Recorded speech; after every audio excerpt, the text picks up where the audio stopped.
Programang ito ay rated SPG. Striktong patnubay at gabay ng magulang ang kailangan. Maaaring may masiselang tema, lengguwahe, karahasan, sexual, horror o droga na hindi angkop sa mga bata.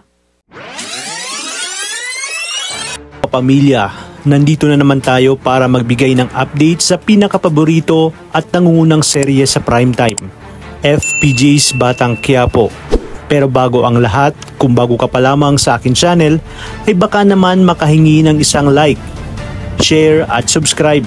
At huwag kalimutang i-click ang notification bell para updated ka sa pinakabagong kaganapan ng seryeng ito.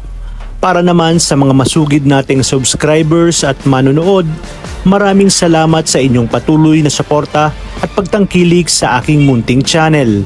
Matapos malaman ni Anika ang nangyari kay Coach Gary, gulat na gulat siya dahil si Santino ang itinuturong suspect sa krimen.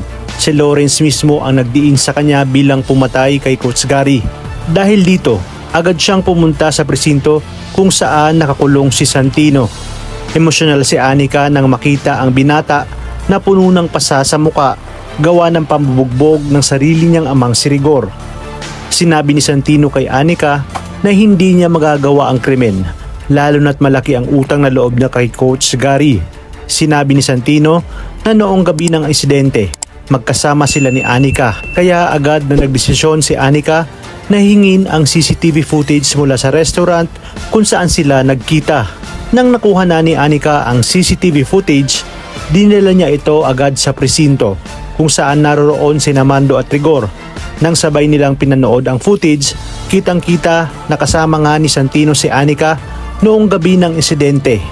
Dito napailing si Rigor dahil alam niyang mali ang ginawa niyang paghuli at pananakit kay Santino. Sinabi pa ni Mando na kung hindi magbabago si Rigor, darating ang araw na kamumuhian siya ng kanyang pamilya, lalo na si Santino.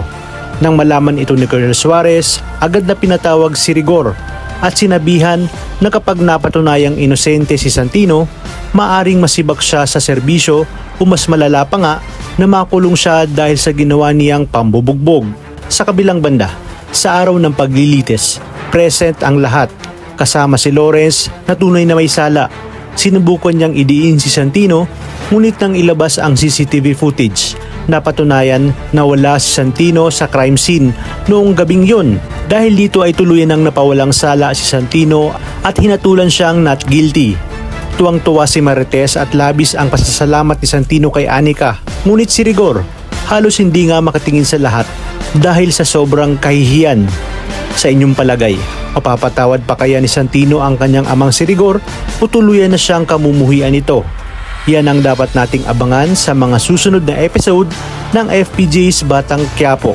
Kaya namang kapamilya, kung gusto nyong laging updated, huwag kalimutang mag-subscribe sa akin channel. Maraming salamat sa inyong panonood at pagpalaing tayong lahat, kapamilya.